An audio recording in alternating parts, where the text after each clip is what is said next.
नमस्कार, सुस्वागतम, वेलकम। मैं निधि शिमाली अपने YouTube चैनल में आप सभी का स्वागत करती हूँ। आज मैं आपके सामने 21 अगस्त शुक्रवार का दैनिक राशिफल लेकर उपस्थित हुई हूँ। सबसे पहले पंचांग के बारे में जानकारी प्राप्त कर लेते हैं। तो विक्रम संवत 2077 चल रहा है। भाद्रपद माह के शुक्ल पक्ष की तृतीया तिथि आज है और उत्तरा फाल्गुनी नक्षत्र भी आज ही के दिन आ रहा है, जो कि रात्रि 9:29 तक रहेगा। उसके बाद में हस्त नक्षत्र प्रारंभ हो जाएगा। शुभ समय जिसे हम गुलिक काल के नाम से जानते हैं, और इस समय के दौरान सभी मांगलिक कार्य किए जाते हैं। मांगलिक कार्यक्रमों की शुरुआत की जा सकती है। वो काल रहेगा सुबह 7:30 से 9 बजे तक, यानी 7:30 से 9 बजे तक ये टाइम पीरियड रहने वाला है। इस टाइम पीरियड के दौरान आप अपने कोई भी शुभ या मांगलिक कार्यों की शुरुआत कर सकते हैं। वहीं राहु काल जो कि सुबह 10:30 बजे से 12 बजे तक रहेगा, जो अशुभ काल के नाम से जाना जाता है, और इस समय के दौरान कोई भी शुभ या मांगलिक कार्य नहीं करने चाहिए। दिशाशूल आज पश्चिम दिशा में रहेगा। यदि इस दिशा में यात्रा करना आवश्यक हो तो जौ खाकर या फिर दही खाकर आप इस दिशा में यात्रा कर सकते हैं। चंद्रमा आज कन्या राशि में गोचर भ्रमण करते हुए दिखाई देंगे। अब दूसरे ग्रहों का हाल भी जान लेते हैं कि आज दूसरे ग्रहों की पोजीशन क्या चल रही है। चंद्रमा की पोजीशन तो मैंने आपको बता दी, पर दूसरे ग्रहों की पोजीशन में सूर्य और बुधादित्य योग बनाते हुए सिंह राशि में विराजमान रहने वाले हैं। गुरु केतु का चांडाल योग धनु राशि में बन रहा है। शनि स्वग्रही होकर मकर राशि में बैठ रहे हैं। मंगल स्वग्रही होकर मेष राशि में विराजमान हो रहे हैं, और शुक्र राहु का जड़त्व योग मिथुन राशि में बन रहा है। यानी मंगल, शनि, गुरु और सूर्य, ये चार ग्रह स्वग्रही होकर आज के दिन विराजमान हो रहे हैं। कई युतियों का निर्माण हो रहा है। तो इन सभी कॉम्बिनेशंस का, और ये जो ग्रहों की चालें चल रही है, ग्रहों की पोजीशन बदल रही है निरंतर, उसका आज के राशिफल पे क्या इफेक्ट पड़ेगा उसके बारे में अब हम जानेंगे। सबसे पहले, जैसा कि मैं रोज मेष राशि की जानकारी प्रदान करती हूँ, आज भी मेष राशि से ही शुरुआत करते हैं। आपकी राशि से चंद्रमा आज के दिन छठे भाव में गोचर भ्रमण कर रहे हैं। रोग और शत्रुओं का ये घर माना जाता है। आज आप अपने रोगों को डिफीट करते हुए दिखाई देंगे। बहुत लंबे टाइम से यदि रोग से संबंधित कोई प्रॉब्लम आपके जीवन में चल रही थी तो वो अब समाप्त हो जाएगी। रोगों में यानी स्वास्थ्य में आपको बहुत ही रिलीफ आज के दिन मिलने वाला है। यदि आप एकदम फिट है तो एकदम एकाग्रता के साथ में, कॉन्फिडेंस के साथ में आज आप अपने शत्रुओं को परास्त करते हुए दिखाई देंगे, और शत्रु पक्ष चाहकर भी आपका कुछ नहीं बिगाड़ पाएगा। वहीं आज के दिन थोड़े से बुरे व्यसनों से आपको दूर रहना चाहिए, नहीं तो कोई बुरी आदत आपको लग सकती है। बुरी संगति से भी आज के दिन आपको बचना चाहिए। कई तरह के लोग हमें जीवन में मिलते हैं, परंतु हमें निर्णय लेना है कौन सा व्यक्ति आपके लिए ठीक है और कौन सा आपकी लाइफ को बिगाड़ सकता है, आपके ट्रैक को बिगाड़ सकता है और गलत ट्रैक पर आपकी गाड़ी को चढ़ा सकता है। इस बात का आपको विशेष ध्यान रखना पड़ेगा।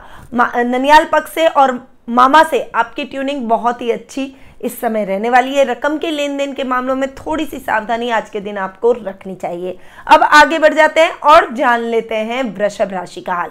आपकी राशि से चंद्रमा आज के दिन 5वें भाव में गोचर भ्रमण कर रहे हैं। अतः आज के दिन संतान पक्ष से आपको बहुत अच्छे और शुभ समाचारों की प्राप्ति होगी। संतान आपको गौरवान्वित महसूस करवाएगी।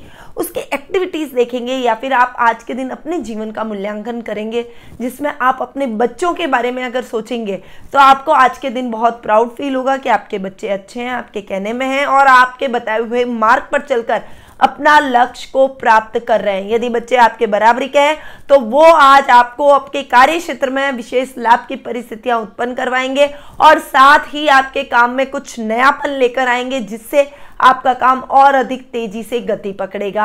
आज आपके व्यावसायिक स्तर पर अधूरे पड़े सभी कार्य पूर्ण हो जाएंगे। आध्यात्मिकता में आपकी रुचि आज के दिन बढ़ने वाली है। भजन, पूजन, कीर्तन, मांगलिक कार्यक्रमों की रूपरेखा आज आप बनाते हुए दिखाई देंगे। सामाजिक और आर्थिक दृष्टि से आप अपने आप को और अधिक सुदृढ़ करते हुए दिखाई देंगे। आज के दिन आप किसी न किसी शास्त्र के अंदर निपुणता हासिल करने में भी सक्षम होते हुए दिखाई देंगे, जो कि आपका बहुत लंबे टाइम से सपना चल रहा था कि आप किसी एक शास्त्र में निपुणता हासिल करें। वो सपना आज के दिन आपका पूरा हो जाएगा। साहित्य जगत से जुड़े हुए लोगों के लिए आज का दिन अच्छे फेम का रहने वाला है। अच्छी पहचान और आपके फेम में वृद्धि आपकी किसी कला के माध्यम से आज आप प्राप्त करते हुए दिखाई देंगे। ओवरऑल आज आपका दिन यानी वृषभ राशि वालों का दिन बहुत ही अच्छा, सुखद और मंगलमय रहने वाला है। आगे बढ़ते हैं और जान लेते हैं मिथुन राशि का हाल। आपकी राशि से चंद्रमा आज के दिन चौथे भाव में गोचर भ्रमण कर रहे हैं। चौथे भाव वाला चंद्रमा इतना अच्छा नहीं माना जाता। मन, माता, मस्तिष्क का कारक ग्रह चंद्रमा है और यही तीनों चीजें आज के दिन आपकी डिस्टर्ब रहने वाली है, यानी माँ के साथ कुछ मतभेद होंगे, मस्तिष्क में चीजें चलती रहेगी, वर्क प्रेशर की वजह से आप थोड़े से तनाव में रहेंगे और मन अस्थिर रहने से आपका एक काम में मन नहीं लगेगा। एक काम करेंगे उसे अधूरा छोड़ेंगे, फिर दूसरा करेंगे, फिर उसे अधूरा छोड़ेंगे, तीसरा करेंगे। इस तरीके से आपके सभी काम अधूरे हो जाएंगे। इसीलिए आज के दिन बहुत ही सतर्क रहें। एक काम लें पर उसे पूरा करके ही दम लें। अगर वो पूरा नहीं भी होता है तो दूसरे काम की शुरुआत ना करें, उसमें आप हार न माने और उस काम को पूरा करने की कोशिश करें। एटलीस्ट आप कोशिश तो करें, क्योंकि कोशिश करने वालों की कभी हार नहीं होती। इसीलिए मेहनत करें, कोशिश करें, निश्चित तौर पर रिजल्ट आपके फेवर में आएगा ही आएगा। आज नहीं तो कल आएगा, पर मेहनत करना ना छोड़ें और एक साथ सारे कामों को बिखेरें। ऑर्गेनाइज वे में 1 बाय 1 अपने कामों को यदि आप पूरा करेंगे तो आपके काम फटाफट से पूर्ण हो जाएंगे, आने वाली समस्याएं भी कम होगी और जो समय विपरीत चल रहा है वो आप अनुकूल कर पाएंगे।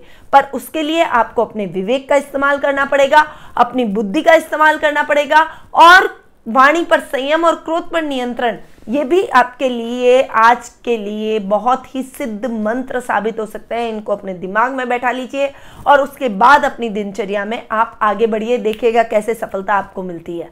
आगे बढ़ते हैं और जान लेते हैं कर्क राशि का हाल। आपकी राशि से चंद्रमा आज के दिन तीसरे भाव में गोचर भ्रमण कर रहे हैं, अतः पराक्रम में बहुत अच्छी वृद्धि आज आप महसूस करेंगे। आपकी पावर बढ़ेगी, आज आपका ज्ञान बढ़ेगा, आप ज्ञान को फैलाने की कोशिश करेंगे। साहित्यिक ग्रंथों के अध्ययन अध्यापन में आपकी रुचि आज के दिन बढ़ने वाली है। आज के दिन आप अपनी किसी हॉबी को भी निखारने में लगे रहेंगे, यानी थोड़ा समय आज आप अपनी हॉबी को देंगे। और हर व्यक्ति को, मैं तो यही कहूंगी कि हर व्यक्ति को अपनी हॉबी, अपनी इच्छाओं का सम्मान करना चाहिए और कुछ समय अपनी हॉबी के लिए भी निकालना चाहिए। आप भले ही कितने ही व्यस्त हैं, रूटीन लाइफ कितनी ही टफ है आपकी, बट अगर आप थोड़ा सा समय अपने लिए, अपनी हॉबी के लिए और अपनी कला के लिए निकालते हैं तो आपके अंदर एक अलग ऊर्जा आप भर जाएगी और ये पॉजिटिव एनर्जी आपको काम करने की शक्ति प्रदान करेगी। इसलिए इस बात को ध्यान में रखकर आज के दिन आगे बढ़िएगा। कोई भी पेपर साइन करें तो सोच समझकर, पढ़कर उसके बाद में जरूर साइन कीजिएगा, अन्यथा नुकसान उठाना पड़ सकता है। मित्रों से अच्छी मुलाकात होगी और मित्रों के साथ आज आप गेट टुगेदर का प्रोग्राम रख सकते हैं। अब आगे बढ़ते हैं और जान लेते हैं सिंह राशि का हाल। आपकी राशि से चंद्रमा आज के दिन दूसरे भाव में गोचर भ्रमण कर रहे हैं। जीवन साथी के साथ आपके संबंध बहुत ही अच्छे और मधुर होंगे, दाम्पत्य जीवन बहुत सुखद होगा। इवन परिवार और कुटुंब से भी आपकी बॉन्डिंग बहुत अच्छी होती हुई दिखाई देगी। उनके साथ आप गेट टुगेदर का प्रोग्राम रखेंगे, कुछ गैदरिंग में आज आप जाने वाले हैं, सामाजिक समारोह में, तो आपके मान सम्मान में वृद्धि होगी। आज के दिन आपके पैतृक संपत्ति संबंधी कोई विवाद चल रहे हैं या कोई निपटारा नहीं हो पा रहा है तो वो निपटारा किसी बुजुर्ग व्यक्ति या आपके घर के किसी महत्वपूर्ण व्यक्ति की सहायता से होता हुआ दिखाई देगा। आभूषणों की खरीदारी आज के दिन आप करते हुए दिखाई देंगे और आज के दिन व्यापार में सामान्य लाभ की स्थिति भी बनी रहेगी। अब आगे बढ़ते हैं और जान लेते हैं कन्या राशि का हाल। आपकी राशि में आज के दिन चंद्रमा गोचर भ्रमण कर रहे हैं, अतः आज आपकी पर्सनैलिटी में एक अजीब सी सौम्यता आएगी, एक अजीब सा मीठापन, अजीब सा आकर्षण और व्यक्तित्व और अधिक निखरता हुआ दिखाई देगा। लोग आपकी तरफ खिंचेंगे, आपकी तरफ आकर्षित होंगे, आपकी बातों को मानेंगे, आपको फॉलो करने की कोशिश करेंगे। सहनशीलता का भाव आज आपके मन में जागृत होगा और इसे हमेशा के लिए बनाए रखिएगा। जो क्रोध है उसे निकालिए। सहनशीलता अपने आप में सबसे बड़ी शक्ति, सबसे बड़ा गुण व्यक्ति का होता है। यदि किसी भी व्यक्ति को ये गुण प्राप्त हो जाए, ये एबिलिटी प्राप्त हो जाए तो वो व्यक्ति अपनी लाइफ में हर क्षेत्र में सक्सेस हासिल करता है। इसीलिए सहनशीलता के साथ आगे बढ़िए। अपनों का बहुत अच्छा सहयोग आज आपको देखने को मिलेगा। आपकी ये पॉजिटिविटी कई लोगों के आज के दिन काम आने वाली है। आउट ऑफ एज आकर आप किसी की हेल्प भी करेंगे। सामाजिक और मान सम्मान में और कीर्ति में आज आपके वृद्धि होगी। अब आगे बढ़ते हैं और जान लेते हैं तुला राशि का हाल। आपकी राशि से चंद्रमा आज के दिन 12वें भाव में गोचर भ्रमण कर रहे हैं। आज आपको अपने खर्चों पर अंकुश लगाना बेहद आवश्यक है। अनसंड खर्च ना करें। आज के दिन विदेशी कंपनियों से भी आपका टाई अप हो सकता है। कुछ सौदे जो आप बहुत लंबे टाइम से करना चाहते थे विदेशों के साथ में, वो विदेशी कंपनियों से आपको ऑफर प्राप्त होगा और आपका वो काम होता हुआ दिखाई देगा। वहीं अनर्गल खर्च करने से आपको आज के दिन बचना चाहिए। मितव्ययता आज के दिन अगर आप रखेंगे तो फाइनेंशियल कंडीशन आपकी इंप्रूव रहेगी, अन्यथा उधार लेने की नौबत भी आ सकती है। गलत तरीके से बिल्कुल भी धन कमाने की चेष्टा न करें, अन्यथा आप उसमें फंस सकते हैं। आपके खिलाफ कार्रवाई हो सकती है, जेल यात्रा भी करनी पड़ सकती है। साथ ही शेयर मार्केट में आज के दिन इन्वेस्टमेंट सही नहीं है। यदि इन्वेस्टमेंट करें तो लॉन्ग टर्म इन्वेस्टमेंट करें, शॉर्ट इन्वेस्टमेंट बिल्कुल भी ना करें। अब आगे बढ़ते हैं और जान लेते हैं वृश्चिक राशि का हाल। आपकी राशि से चंद्रमा आज के दिन 11वें भाव में गोचर भ्रमण कर रहे हैं और 11वें भाव का चंद्रमा आपको अच्छी प्रसिद्धि दिलवाएगा, फेम में वृद्धि करेगा, सामाजिक मान सम्मान में बढ़ोतरी करेगा। आज आपका स्टेटस और लेवल भी बढ़ने वाला है। आज आपके कार्य क्षेत्र में कुछ नया अमेंडमेंट आप करते हुए दिखाई देंगे, काम की नई ब्रांच खोलते हुए दिखाई देंगे, काम को एक्सटेंड करते हुए दिखाई देंगे और ये एक्सटेंशन आपके लिए बहुत ही लाभदायक और सकारात्मक आने वाले टाइम में सिद्ध होता हुआ दिखाई देगा। यदि आप किसी इंडस्ट्री के मालिक हैं तो नई मशीनरी की खरीदारी आज के दिन आप कर सकते हैं। आज आपको अपने भाई और दामाद से विशेष सहयोग, विशेष लाभ की स्थितियां देखने को मिलेगी। घर में गेट टुगेदर का प्रोग्राम चलता रहेगा। लोगों से मेल मिलाप के कार्यक्रम में आज के दिन आप व्यस्त होते हुए दिखाई देंगे। अब आगे बढ़ते हैं और जान लेते हैं धनु राशि का हाल। आपकी राशि से चंद्रमा आज के दिन 10वें भाव में गोचर भ्रमण कर रहे हैं और 10वें भाव का चंद्रमा पिता के साथ मतभेदों को दूर करेगा। आज के दिन आपके पिता के साथ आपकी ट्यूनिंग बहुत ही अच्छी होती हुई दिखाई देगी। उनके मार्गदर्शन से आप कुछ नए अचीवमेंट प्राप्त करते हुए अपने कार्य क्षेत्र में दिखाई देंगे। आज काम में कुछ नया अमेंडमेंट भी करेंगे, अपने काम की शैली को चेंज करेंगे और ये चेंजेस आपके लिए बहुत ही पॉजिटिव साबित होने वाले हैं। विद्यार्थी वर्ग का आज के दिन कोई रिजल्ट आना है तो वो रिजल्ट आज के दिन आपके पक्ष में जाएगा। आपकी कोई जिज्ञासा बहुत लंबे टाइम से चल रही थी, कोई महत्वाकांक्षा चल रही थी, तो वो आज के दिन पूरी हो जाएगी, जिससे आपके मन में संतुष्टि और कॉन्फिडेंस के भाव भी उत्पन्न होंगे। ओवरऑल आज आपका दिन बहुत ही बढ़िया और सुखद फलदायक रहने वाला है। अब आगे बढ़ते हैं और जान लेते हैं मकर राशि का हाल। आपकी राशि से चंद्रमा आज के दिन 9वें भाव में गोचर भ्रमण कर रहे हैं। भाग्य का सितारा आज आपको सपोर्ट करेगा। भाग्य आज आपको सपोर्ट करेगा। जो काम आपके अधूरे रह गए थे वो काम निर्विघ्न पूरे होते हुए दिखाई देंगे। आपके कार्यों में कुछ व्यवधान न आए, इसके लिए आज आपको अपने माता पिता के चरण स्पर्श करके अपने कार्यों की शुरुआत, अपने दिन की शुरुआत करनी चाहिए, ताकि आपके काम निर्विघ्न पूर्ण होते हुए चले जाए। कैरियर में आप अच्छी उड़ान भरते हुए दिखाई देंगे। आज आपके ट्रांसफर के भी अच्छे योग बने हुए हैं। दान पुण्य में आज आपका मन अधिक लगेगा। बड़ों की सेवा में आज आपका मन लगेगा और उनका आशीर्वाद भी आपको भरपूर देखने को मिलेगा। ओवरऑल मकर राशि के लिए आज का दिन बहुत ही अच्छा और सुखद फलदायक रहने वाला है। अब आगे बढ़ते हैं और जान लेते हैं कुंभ राशि का हाल। आपकी राशि से चंद्रमा आज के दिन अष्टम भाव में गोचर भ्रमण कर रहे हैं। आज का दिन आपके लिए इतना अच्छा नहीं जाएगा। छोटे छोटे कामों में आपको रुकावटों का सामना करना पड़ेगा। मन में थोड़ा सा उदासी और खिन्नता का माहौल भी रहेगा। बॉस से भी आज आपको डांट सुननी पड़ सकती है। वहीं आप बिजनेस के अंदर आपके काम डिस्टर्ब हो सकते हैं। कोई प्रोजेक्ट आपके हाथ से निकल जाएगा, जिससे आपके मन में निराशा उत्पन्न होगी। थोड़ा सा क्रोध भी आज आपके अंदर रहेगा। थोड़ा चिड़चिड़ापन आज आपको आ जाएगा, जिससे आप अपने सहकर्मियों पर बरस पड़ेंगे और ये ठीक नहीं है।